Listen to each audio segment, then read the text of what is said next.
Muy buenas noches, ¿cómo están? ¿Cómo les va? Mi nombre es René Carrión y actualmente estoy cursando el séptimo semestre de Ingeniería en Mantenimiento Mecánico en el Instituto Universitario Politécnico Santiago Mariño, Extensión Maturín.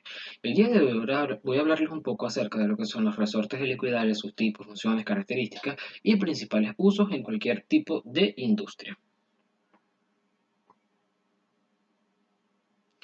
Lo primero que vamos a tratar son las terminaciones para los extremos del resorte. Vamos a hablar de cuáles son las abiertas, las cerradas, cuáles son las que están rectificadas, cuáles son las que no, y cómo se clasifica. Antes de entrar en el tema principal de las terminaciones, primero debemos recordar y saber qué son los resortes helicoidales. Estos no son más que resortes de compresión, aquellos con un espiral abierto que ofrecen resistencia a las fuerzas de compresión axial. Aunque suelen enrollarse en forma de cilindro con un diámetro constante, encontramos formas cónicas, cóncavas, convexas, entre otras combinaciones. El primero que vamos a resaltar son las terminaciones abiertas y no rectificadas. Cuando la altura sólida y la proporción no son un problema, se producen resortes con terminaciones abiertas y no rectificadas, así como cuando los diseñamos a partir de tolerancias de longitud más generosas y cuando el resorte debe atornillarse en una pieza roscada. Después tenemos las abiertas y rectificadas. Este tipo de resortes se elaboran cuando se necesita que tenga una menor altura sólida. También se solicitan este tipo de terminación cuando se necesitan resortes más activos para afectar las propiedades necesarias o para que las propiedades necesarias del sistema sean las más idóneas posibles. Después tenemos las terminaciones cerradas no rectificadas. Los resortes con terminaciones cerradas y no rectificadas son de fabricación más económica. A pesar de esto, tienen un buen desempeño cuando el tamaño del alambre es menor a 0,020 y el índice del resorte es mayor a 12,1. Por último, tenemos las terminaciones cerradas y rectificadas. Eh, Esto no es más que un resorte de compresión con terminaciones cerradas y rectificadas que ofrecen un mejor asentamiento o cuadratura, ya que además interviene en la forma en la que se transfiere la fuerza axial producida por el resorte hacia la parte donde va unido o al mecanismo o donde va unido en el mecanismo que funciona. Posteriormente trataremos la característica de resorte de compresión para diversos tipos de extremos.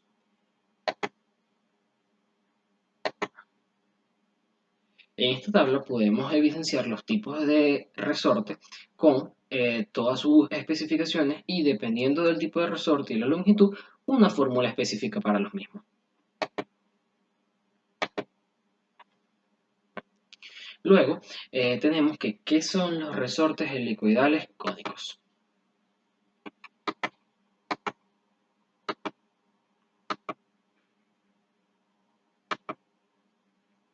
¿Qué son? ¿Cómo trabajan en un sistema? ¿Y cuál es la diferencia de estos con los otros? Esta clase de resortes puede considerarse como un resorte helicoidal en los que los diámetros de las espiras sucesivas son realmente y relativamente distintas. A pesar de no ser de un uso muy frecuente, este tipo de resorte posee la cualidad de que es rígido y esa rigidez que es creciente a una medida que la carga aumenta, es decir, una relación decreciente en el que se producen deformaciones por carga unitaria y además se emplea en los casos en que resulta difícil o en tal caso no es conveniente guiar el resorte para impedir el pandeo bajo carga. Luego tenemos que debemos mostrar cómo es un resorte helicoidal cónico. Acá les puse una imagen para que pudieran observarlo, donde tenemos el diámetro inferior, que es el mayor, la altura, el diámetro del resorte en sí y el diámetro menor, que es en la parte de arriba.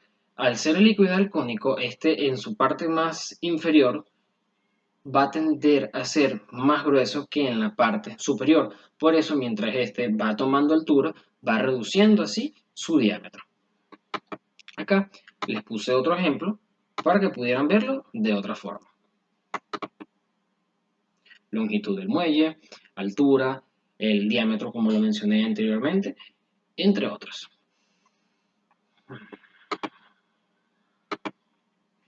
Tenemos que, necesitamos saber a través de una tabla cuáles son los intervalos utilizados en un resorte de acero para los esfuerzos torsionales debido a la tracción inicial.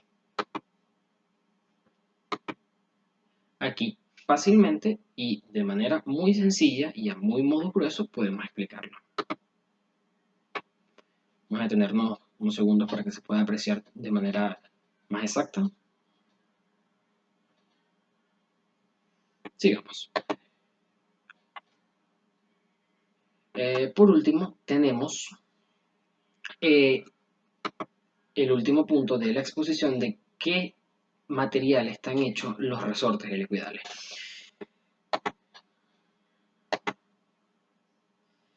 Los resortes se fabrican con diferentes tipos de acabados de acuerdo al uso. Entre los más comunes se encuentran los de acero medio y alto carbón, y los de aleación que son laminados o estirados en frío o en caliente, aunque también se utilizan aceros inoxidables, latón, bronce, cobre, entre otros. El primero que debemos tomar en cuenta es el alambre estirado en frío. Es el acero de resorte de uso general y de costos menores que suele emplearse o utilizarse en la fabricación de resortes con la exactitud de formación o duración que no son en este caso muy importantes, por lo que no son adecuados para cargas variables de impacto. Después tenemos el alambre revenido en aceite. Aunque es de costos mayores, tampoco se recomienda utilizar para cargas variables. La mayoría tiene un diámetro de 3 a 12 milímetros y depende del uso que se le vaya a dar. Sus costos son elevados, por ende hay que saber en qué situación o en qué área es la parte más idónea para emplear los mismos. Por otra parte, tenemos los alambres de cuerda musical. Es considerado de los mejores. Tiene mayor resistencia a la tracción, la fatiga y además de ser más tenaz que los anteriores. Se utiliza en la mayoría de la fabricación de resortes pequeños. Luego tenemos el cromo vanadio. Es el acero aliado que se utiliza para las aplicaciones que requieren realizar esfuerzos más elevados de los que pueden soportar los aceros duros al carbono, así como los que requieren altas resistencias a la fatiga y durabilidad. Se caracterizan por soportar cargas de impacto y es muy común que se use en las válvulas de motores de aviones. Por último tenemos al cromo silicio. Son de este tipo de alambres que vemos acá. Es el segundo más resistente después del alambre para cuerda musical. Es muy recomendado para aplicaciones con altos esfuerzos donde es necesario que haya tenacidad y gran duración. Esta ha sido toda mi exposición, espero la hayan entendido y les haya gustado. Que tengan buenas noches, se despide por acá Argenis José Carrión, estudiante de Ingeniería de Mantenimiento Mecánico en el Instituto Universitario Politécnico Santiago Mariña, Extensión Maturín. Hasta luego.